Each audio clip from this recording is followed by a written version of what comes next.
What's up, guys? Welcome back to another video. This is Alex. We're back over here in the garage and we're gonna keep working on my wife's aluminum cup, and this is probably gonna be about stage 3, I think it is. Although, like I said in the previous video, this can be done at the beginning if you wanted to, but the way that I'm working on this thing, this is the way that makes sense for me.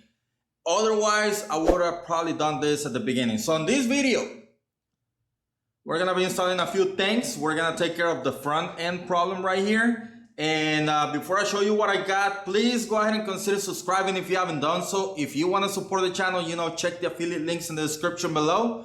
And other than that, if you're new here, welcome to the channel. Subscribe, turn the notification bell on, and let's get right into it.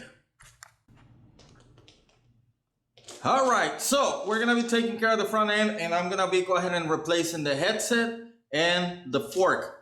This is what I got. I went ahead and got the this headset from Amazon. It's a different brand. I haven't seen this before, but it comes 4456, and the design is kind of cool. Right here, it says CNC, and it kind of looks like a, I don't know, bat or something like that. And it also, does it have the spacer for straight tube? I don't know. It looks like it does. So just like the other ones, it has both adapters, either for straight tube or tapered. And I'm gonna give it a try. I'll leave an affiliate link for the description below. This is the cheapest one I have found so far lately, because they have gone up in price, and this one was $16.88 if I'm not mistaken at Amazon. And again, I like the way this stem cap looks. I think it looks kind of cool right there. So give it a shot. And I did a short the other day, and as you know, I don't have a headset press tool, so I made my own. I'm gonna be using this to put in the headset. I'm probably just gonna record how this works, because I've done this many times. I don't need to go over that again. And the fork that I'm gonna be using is gonna be a backless fork that I have had for over a year, maybe, or around a year. I had bought this originally for the Cascade fork, but I never put it on. You can see the box still sealed, so I'm hoping that this thing is good, because I can't return it anymore, because it's been a long time. And we're gonna go ahead and install this thing on this bike. So let me go ahead and remove the headset, all that. This is what we're gonna be doing, because I don't want to bore you. I'm gonna remove the handlebars, the brakes, all this right here. Remove the stem cap, stem spacers, fork drops off. I'm gonna remove the cups and the bearings. If they're bad, I will show them to you. I will probably show them to you just in case. And once I'm done with this, taking this off, I'll come back to you and show you the process of installing it. Hopefully it's gonna go smooth with the homemade headset tool. So this is where we stand right now. Let me get all this out of the way. All right, so this is what we got. The top bearing.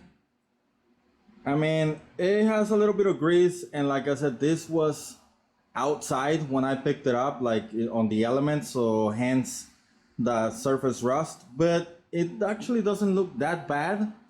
Let's look at the bottom.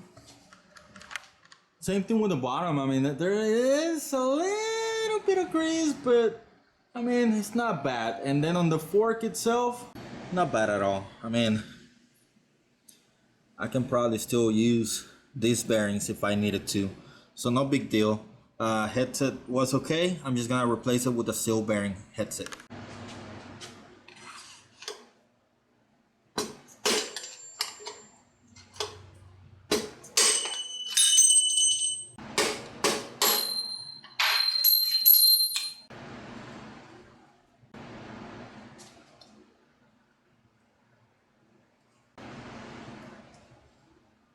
So, moment of truth, will this thing work? Let's find out. And I have a few different washers sizes in here. I had this thing that I have taken off. I did not use or it was extra when on one of the hitch installs. I think it was from the Lancer, I don't remember. So I'm gonna use this to hold the bottom because the bottom is a little bit bigger. So hopefully this will work. And this, I think it was a foot, so I just want to make sure I get something that will cover most head tubes, the size, whatever. And then just gonna go from there, see what happens. Pretty sure it has to work. I mean, why wouldn't it? So, and then some people do it at the same time. Some people do them separately. I'm just gonna do them at the same time. Why not? I don't see why I shouldn't. I'm just gonna get the bigger washers to the bottom. You probably don't need that many washers, but another tool that I bought many years ago, I have never used this. This is an adjustable wrench. I'm gonna use it for the first time ever. Bottom is going in, pretty smooth.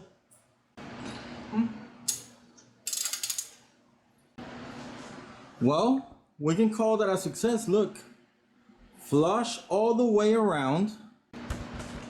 So I'm pretty happy with this turnout with the homemade headset press. Let me grease up the cups, put the bearings in, put the fork on, and I'll come back with you. Well, the buckless fork seems to be in good shape. I'm gonna remove all the decals because I don't like them. This is the one with the remote lockout, taper head tube, and quick release, because that's what I have right now. I have a quick release wheel set.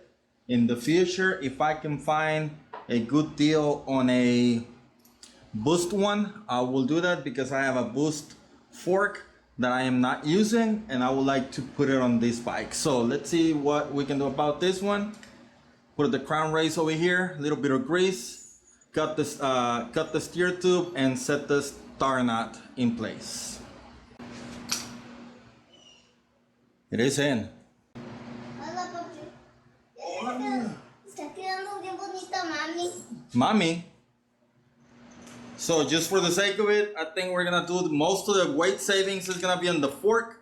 This is the stock fork.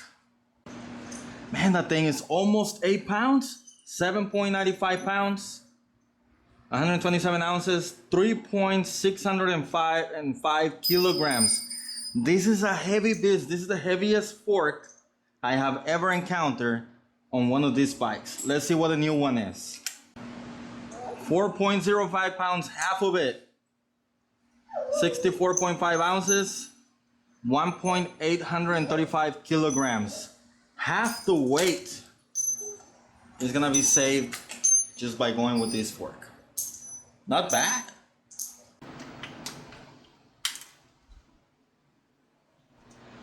Whoa, that went pretty smooth. I ended up using a wake stem. I gave my wife the choice of picking the stem that she wanted, either a JG bike or a wake.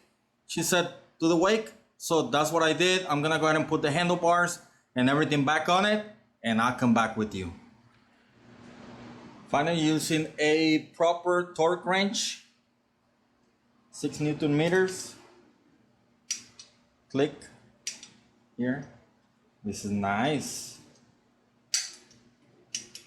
This is a Harbor Freight one. The only thing that I don't like is that it doesn't actually has Newton meters, so you have to do the conversion. It has inch pounds and centimeters kilograms. So all you gotta do is use Alexa or do a calculator thing. But 6 Newton meters is about 53.6 inch pounds, which is somewhat easier to read over here. So I'm pretty happy with that. So I think this is where this stage is gonna end. I replaced the fork and the headset. And basically all I gotta do now for the last stage is upgrade the wheel set. And while I do that, I'm also gonna go ahead and replacing the brakes. 2 reasons I wanna replace the brakes. First of all, the original one, the real one, doesn't even have a pad, so it's not braking at all. And the other reason is because I have some hydraulic brakes. Again, all these stages are in any order, but the one that I will do, again, stage 1 is always gonna be the contact points. Go ahead and change your grips, your pedals, and your saddle, and then go start building from there as you need.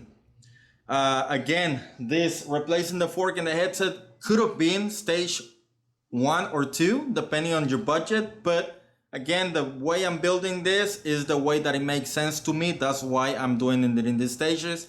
However, the stages somehow should contain about the same parts per stage. I hope that you learned something today. If you did, give it a thumbs up. If you haven't, please subscribe and turn the notification bell on. I'll leave an affiliate links on the description below. By the way, when I was tightening up the stem cap, it actually made a hole in the middle, so the bolt went through, so I had to end up using another one. I'm gonna put a claim on this one because apparently this was too thin. Hopefully they replace it. I'll keep you updated on that. But the bearings themselves, they're good. The stem cap is the least of my worries, as long as the bearings and the cups work well, which in this case they do, and they're really smooth and spinning really smooth. Again, I'll leave affiliate links for everything that I use in the description below. Make sure you hit the like button and subscribe if you haven't done so. Other than that, stay tuned for stage 4. I'm gonna go ahead and replace the wheel set, tires, and brakes on this thing, and that will be the end of this build. That's it for today, and I'll see you on the trails. Goodbye.